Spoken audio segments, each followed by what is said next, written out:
从小在爷爷是从事中药房，那父亲继承家业是开设经营中西药局。那我小时候呢，其实有一个蛮特别的印象，就是在牛奶里面啊，然后父亲都会加粉光参，然后加在牛奶里面。然后这个是我小时候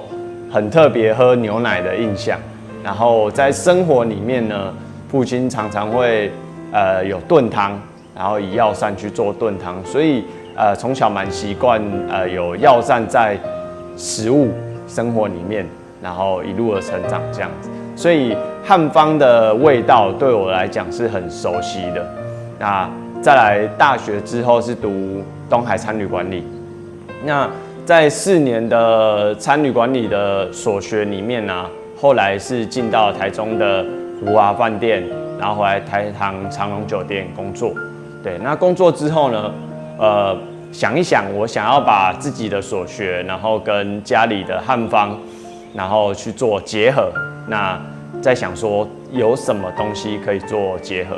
那小时候呢，家里有一个产品是药膳蛋。那每个客人进到药局的时候，闻到的是很香醇的药膳蛋的风味。然后那时候非常忙碌，家里就会每天都会有煮药膳蛋。那因为过了一阵子之后呢，药局的事务比较繁忙，所以就没有继续做药膳蛋。那我那时候想要回来台南的时候，就想说再重现药膳蛋的风华，对，然后就再跟父亲一起研究，把以前的做法，然后再去跑一遍。那其中也是大概失败了几千颗蛋，因为每一锅都是要有一定的数量，然后去算比例，对，然后我希望这个蛋啊。每个人不管是台南人，然后他现在在国外工作，或者是在外地工作，吃到这颗蛋就会想念台南，所以这个是我回来想要做跟家里结合的第一个产品。对于谢明勋来说，以药材入菜、四季食补这种对身体有帮助的饮食方式，和他自己的生活是密不可分的。所以开发出药膳蛋后，他也开始思考如何透过更简单的方式来让大众更接近汉方。一开始做产品非常简单，第一个是药膳蛋，然后再来我有开发2个饮品以菊花、枸杞、黑枣煮的原野冰茶，第二个是用桂花、乌梅、洛神还有玫瑰去煮的桂梅冰饮。那就是这3个产品是饮品跟蛋，然后我会到市集。然后去参加市集，然后去推广这个天然的东西，然后让大家知道说汉方它有千百种，但是看你怎么挑，它不会是很难入口的，对，然后是让你感觉非常好喝或好吃，然后让大家更觉得汉方是很好亲近的东西。顺应时节，喝茶吃饭，希望透过健康养生的茶饮来加强更多人对于食补概念的认识，也能更亲近熟悉中药材。像春天的时候啊，因为万物都在生长，所以春天的时候其实你可以吃一点甘甜的东西，对。然后到了夏天，你会因为比较湿。然后，所以湿热状况你会比较偏向我们喝，比如说荷叶，然后莲子，然后莲花，这样的比较清新的东西。然后到了秋天其实你要注重你的肺部，然后还有肝，养肺肝。那所以可以喝一点酸的东西。那冬天在台湾来讲呢，因为日期比较短，那不适合太过于热性的东西，所以在于冬天要进补上面要比较注意，在比较平和，然后有温性，这样就可以了。其实台湾冬天比较短，然后地处亚热带，是一个比较湿热的环境。对，那像这个季节的话，夏天，然后我待会会冲一款叫金桔活力茶，里面会有金银花，然后菊花、黄芪、甘草跟甜菊叶，对，它就是自然的甜度。对，那金银花跟菊花这2个东西呢，它是一个可以提升免疫力，然后清热解毒，对，然后对于夏天的饮用，然后是蛮好的。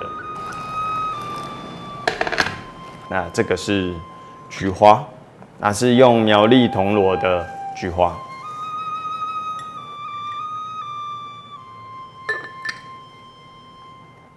然后这个是黄芪，这个是甘草。为了顺应现代人的生活需求，谢明勋开发出多款的汉方茶饮，像是想要帮助身体代谢的和菊青银茶，喝了恢复元气的养生元气茶。另外，好声音、有美颜、好舒压等等各类主题式汉方茶饮的开发，摆脱过去对于汉方味道重或苦涩的口感，喝起来格外的清爽顺口，也多了滋养身体的好处。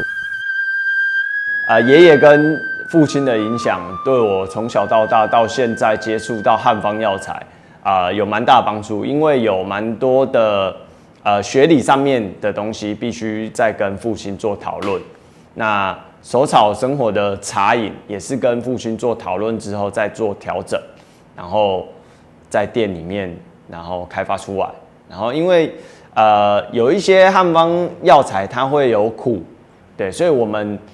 希望让年轻人或更多人可以接受到汉方茶，所以我们把苦的东西先挑掉，然后再去做药材的4性5味去做搭配，对，让大家可以日常生活跟汉方是很贴近的，然后可以很轻松的品饮。对，我发现到现在的中药行年轻人蛮少会走进去中药行去。比如说询问，或者是回去抓药回去炖汤，对。那我看着从爷爷开始到父亲，在汉方这一块，其实年轻人的了解并没有很多，对。所以我们从市集上面去接触的年轻人相对比较广泛，然后所以希望跟我们这一辈的年轻人，然后让他们多了解汉方对身体是天然的，是好的。然后可以很轻松的去饮用或使用，这样。一开始在市集摆摊推广汉方茶饮，因缘际会下发现裕民街这间老屋，起心动念开了老屋餐厅，还取了一个很不一样的店名“手炒生活”。那就要聊到这间店的开始。这间店当初我们来的时候状况不是非常好，对，那就整个方面都是我跟我太太2个人，然后比如说木工啊、贴瓷砖啊，然后水泥啊，然后补地面啊，就是我们自己做。对，那我觉得双手这个东西是你可以创造，它是一种创造，然后你透过创造去实现你自己的梦想，对，你想做的事情都要透过双手。那手这个东西在店里面，就是我们会抓取汉方药材，对，也是透过手，然后这样子的抓取，然后冲泡，然后跟大家有一个交流。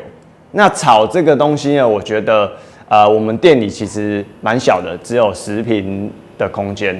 那在一个炒是非常渺小的东西，但是其实它生命力是很强的，对，它可以风吹雨打，或者它都可以。生命非常坚韧，那我们希望在一个小小的空间里面呢，可以成长茁壮，然后不畏风雨，继续往前。那其实生活，我觉得赚钱是为了要生活，不要一味的赚钱，其实你会很乏味。那其实在于开了这间店之后，我们会透过旅行，因为我喜欢爬山，或是出国，然后会看到一些不同文化的差异，然后或是到部落里面，然后寻找一些好的食材，然后再回来跟大家分享。那手炒这个地方呢，就是一种生活上的交流与分享，所以我们结合了这4个字“手炒生活”，然后希望在这个平台跟大家分享我们日常生活或者是一些想法，对。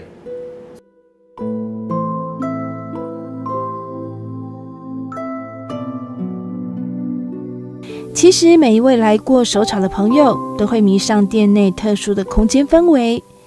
略带昏黄的室内光线，加上窗边的采光，让人感受到岁月静好的温暖。店内的每一件摆设也都带点艺术感，带点文创。或许这也是手炒时常举办艺术性活动，像是音乐会所自然呈现出的氛围。特别值得一提的是，在秉持衣食同源的精神下，手炒也不定期的用以物换餐的方式来举办节庆食堂活动。因为我从小蛮喜欢煮菜的，对，然后这个想法呢，也是有一天，因为在出去旅行的活动里面，我们带回来，然后结合自己喜欢料理的这一个方面，然后呢，我觉得我们是以物换餐的方式去做进行，对，因为其实有货币这个东西，它是一个通用的，但是常常你会以金钱去衡量一样事物的价值，对，那我们做以物换餐的方式，是我开出我需要什么样子的东西，比如说是不砍树的卫生纸或是白米，然后他看到这个东西，他可以来跟我做交换。那我会配合每个季节他出的蔬果，然后搭配汉方药材，然后去做一个 set， 然后他们来用餐，然后带自己的碗筷，所以我们都是没有任何的其他额外的包装，那大家这样子吃的也蛮开心的。对，主要是要跳脱你去衡量，用金钱价值衡量一个东西。开店至今已经超过3年的手炒，为了打破中药传统老旧的观念，让更多年轻人能够接受，用创新的思维开发出各种汉方草本植物做成茶包，其独特性也曾获国际媒体采访。不仅拓展了国际观光客的客群，也让手炒的未来多了一个梦想。在2年前，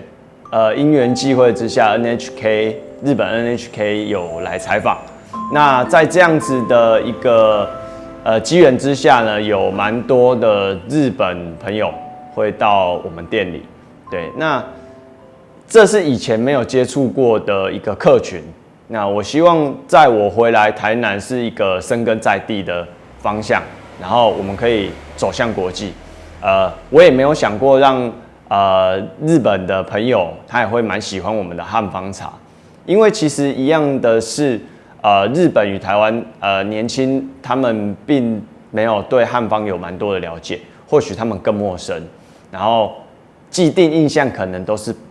不好吃或不好闻的味道。对，那他们来这里蛮惊艳的。那像今年6月，我们就受邀到东京上野公园，然后参加台湾祭的市集。对，然后借由这样子的一个活动呢，我们再推广到日本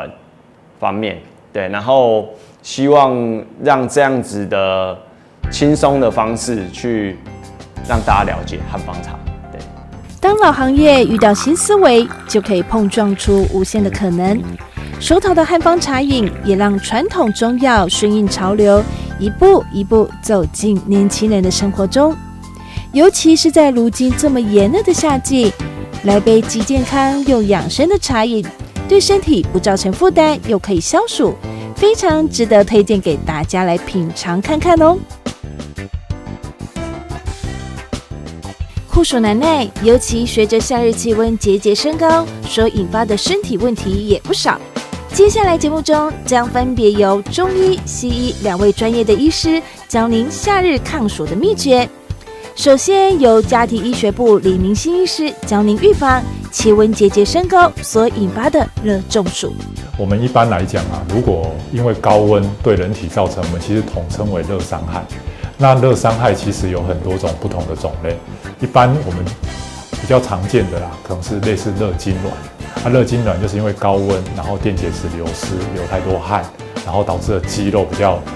严重的那种抽筋现象，对，那是热痉挛。那我们比较需要注意的可能是热衰竭或所谓的热中暑。那所谓的热衰竭就是你因为水分大量的流失，然后开始有一些症状跑出来了，头晕、恶心、呕吐，然后你可能会有一些姿态性的低血压，像你可能动作的变换，心跳会变得跳很快，然后会站不稳，对，然后身上因为汗很多，所以身上摸起来其实湿湿冷冷的。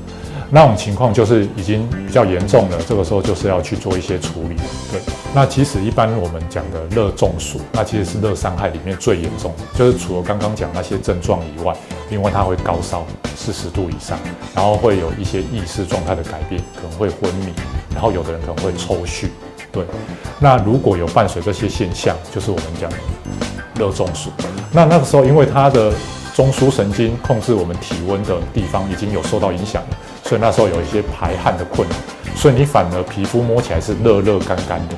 对，热热干干，高烧啊，意识昏迷，那就是最严重的热中暑。那一般比较常见或严重的是这样子。那我们通常预防当然就是想办法做好防晒，对。那做防晒的话，如果是一般出去做户外活动，当然就是戴个帽子啊，遮个伞啊，对，然后尽量穿比较宽松那个浅色的衣服，然后适时的补充水分啊，对。针对某些族群啊，可能假设是在运动员或在户外工作的，他如果最好的话，可以隔一段时间，你说像隔个1个小时，找个遮蔽的地方，对，补充一些水分或电解质。然后，当然电解质的补充就是跟你汗的流失量有关系。如果你是户外工作流汗流很多的，运动员流汗流很多，相对那个电解质的量也是需要比较多。夏天补充水分该怎么喝才正确呢？一般来讲，我们会建议说，每个人每天大概都要2000cc 以上的水，至少2000cc。对，那通常如果是一般的情况下，可以说，你如果觉得口渴的时候，就是喝点水，喝点水。那如果是有在做户外活动，像在运动员或是有在户外工作的，会希望说，隔一段时间固定时间，像1个小时，补充个水分上500cc，500到1000cc。然后因为就像刚才讲的，可能流汗流比较多，所以也是需要补充一些电解质，因为你电解质会从汗里面跑出来。那一般其实电解质的补充量不需要用很浓的，你可能我们一般的运动饮料，然后稍微稀释一下，这样其实那个量就是够了。对啊，如果说我今天流汗流很多啊，相对可能电解质需要的量也比较多。就是水分跟电解质其实是跟你流汗，还有跟你在户外活动那些时间有关系。我们一般因为之前新闻好像也曾经报道过，有人一天喝5000cc 的水、7000cc 的水，而会形成所谓的水中毒。其实人体里面的水分跟电解质是处于一个固定的平衡状态，我们人自己会调节。所以当你有排尿排很多，我汗流很多，我自然就会口渴，我就会需要喝水啊。因为我汗里面会有电解质，我需要补充电解质。可是当你排的尿没有那么多，然后你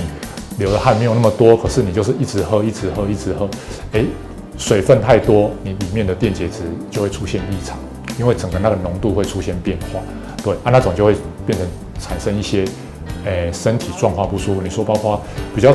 轻微的，可能也是恶心呕吐啦，比较严重的可能也会有一些意识状态的改变。所以通常水分也不会建议说要一直补充，对，是有一个固定的量，一般大概是2000cc 以上啦，对，可能2000到2500、2000到3000这样子。那如果有一些特定族群，像说可能有肾脏病、有心脏病，那对水分的补充可能就要变得更谨慎。那个通常医师会建议，因为那个族群可能有时候限水限盐。热中暑有什么症状，又该如何来自救呢？你如果有热伤害，都要赶快去做处理。那比较严重的，我刚才讲热衰竭或热中暑，这个就是需要立即去做一些处置。那一般来讲，就是要赶快把你的那个热量散去，所以就是找个阴凉的地方，然后你可以把身上的衣服弄得比较宽松一点，对。然后接下来就是看身上有没有那些冰凉的东西，通常你可能会有那种冰块啦、保冷袋之类的，或是如果你有冰的饮料，包个毛巾放在身体那个大血管经过的地方。我们一般大血管经过的地方就是两边的颈部，然后腋下。然后如果说真的是情况比较危急，衣物有脱掉的话，两边的那个腹股沟、那个属膝部那边也是有大血管经过，就是要想办法把那个热量散去。然后接下来就是，如果意识是清楚的话，可以考虑补充一些，就是让那个病人补充一些水分或电解质，这是意识清楚的情况下，对，他意识不清楚，他恶心呕吐当然就不适合。然后重点是一定要赶快送医，因为就是你初步的这样处理，然后顺便就是打电话给119，对啊，然后更进一步的当然就是医院来再处理。接下来，任东辉中医师要教你如何利用刮痧及艾灸来解决夏日高温所引起的身体疾病。首先，以中医师的角度来看，消暑水果该怎么吃才正确？我们夏天通常都会生产很多的水果。那夏天的水果的选用呢，一般是会建议选择呢水分比较多的水果，这样子呢可以让我们补充我们身体流失的水分。所以只要是水分比较多的水果，基本上它都有消暑的作用。那我们水果在吃的时候呢，有2点要特别注意，就是如果平常肠胃比较差的人，比较容易肚子胀啊，容易拉肚子的人，我们在吃水果的时候，如果这个水果是刚从冰箱拿出来的，最好是能够等它退冰过后再吃，这样对肠胃的刺激，比较不会那么大。那第二个呢，就是你如果本身消化吸收比较差的人呢，在饭前跟饭后的1个小时呢，最好是先不要吃水果，避开这一段时间，这样子水果里面那些大量的水分才不会影响到我们肠胃的这个消化吸收。接下来，中医师要示范正确的刮痧方法。夏天呢，确实会很容易中暑。那中暑的话呢，我们就可以用刮痧的方式来缓解这个中暑的症状。那刮痧呢，第一个部分呢，要注意我们要刮的部位不可以有一些伤口，不可以有一些伤口的话，可能就刮痧完会造成感染。那第二个就是要注意我们刮痧的器械，最好是用那个合格的刮痧板或牛角。有时候坊间会用一些像钱币啦，或者是汤匙来刮痧，这样子都是比较不建议的。那第3个呢，就是刮痧的器械呢，一定要经过那个酒精的消毒。刮痧的话，一般我们会建议说，肚子太饿或者是刚吃饱的话，不建议刮痧。还有靠近中午的午时，我们说午时就是11点到下午1点这个时间，尽量也先不要刮痧。那我们先要帮他刮痧之前呢，要先看看，他的皮肤是不是完整，有没有伤口啦，或者是长一些奇怪的东西。那第2个部分呢，就是我们要选择这个合格的刮痧板，像这个是牛角的刮痧板，在使用之前呢，要用酒精先喷一喷，再消毒，利用酒精消毒。那消毒过后呢，我们刮痧之前呢，一定要用这个一些润滑的东西，你可以用药膏啦、乳液、按摩油、婴儿油都可以。那我们的刮痧呢，通常中暑的刮痧是刮这个肩颈这个部位，那么就顺着它这个肩颈的这个曲线，由上往下，这样子，慢慢轻，其实刮痧轻柔的刮就可以了。如果它真的中暑的话，这样子轻柔的刮就可以刮出一些这个痧点来。由上往下这样。像这位同学他这样子，轻轻的刮个几下，这个就有一些痧点就跑出来了。刮痧我们通常会出现这个痧点，我们可以等这个痧点消失之后，再进行第2次的刮痧，或者是你等2-3天之后，再做第2次的刮痧。像中暑有一些中暑症状的话，会头晕啊、想吐，我们就是要把痧点刮出来。痧点就是像这个同学他皮肤这边就有一些痧点跑出来，要刮到这种程度，才可以把身体的热散出来。居家温艾灸来帮助您消暑排湿。在夏天我们有时候会遇到下雨，那下雨的话呢，这个暑气，下雨有时候湿气比较重，暑气就会夹着湿气，中医叫做暑湿，这个暑湿就会影响到我们的人体。我们最容易被暑湿影响的就是我们的肠胃的部分，肠胃可能有的人就觉得肚子胀胀的啊，胃口不好啊，消化不好，这样子的情况。那这种情况我们或许可以用这个艾条，艾灸的方式，艾灸身体上的某一些穴位来缓解这些肚子胀、暑湿的这个一些症状。要治疗这个肚子胀的话，我们通常会用2个穴位，其中一个叫做足三里。足三里是在我们的这个小腿前侧这边，我们的这个膝盖有2个凹进去的点，这个凹窝的往下量4个指腹，然后在这个小腿这个骨头的外侧再量1个拇指的宽度，这里就是足三里。另外一个穴位呢叫做阴陵泉，阴陵泉在我们的小腿的内侧，我们从这个小腿内侧往上，然后再靠近这个膝盖这个地方有一个拐弯的地方，这里就叫做阴陵泉。这是这2个穴位，我们都可以用艾灸的方式来治疗这个肚子胀啊、消化不好的一些症状。那我们艾条通常可以在一般的中医药器材行或者是一些这个卖熏香的店他们那边应该都可以买到这个合格的艾条。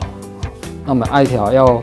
用艾条最好建议还是买一个这个灸筒，这样比较安全。你等下来会把艾条点燃，然后插入这个灸筒，用这样子的方式来艾灸。针对这个我们刚刚讲的那2个穴位足三里跟阴陵泉进行这个艾灸。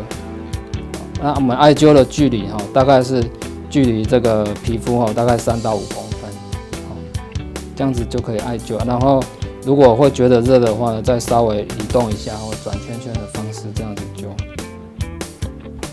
那我们一个穴位大概灸10到15分钟，那你感觉这个局部的皮肤已经有点红红的有温热的感觉，这样子就可以了。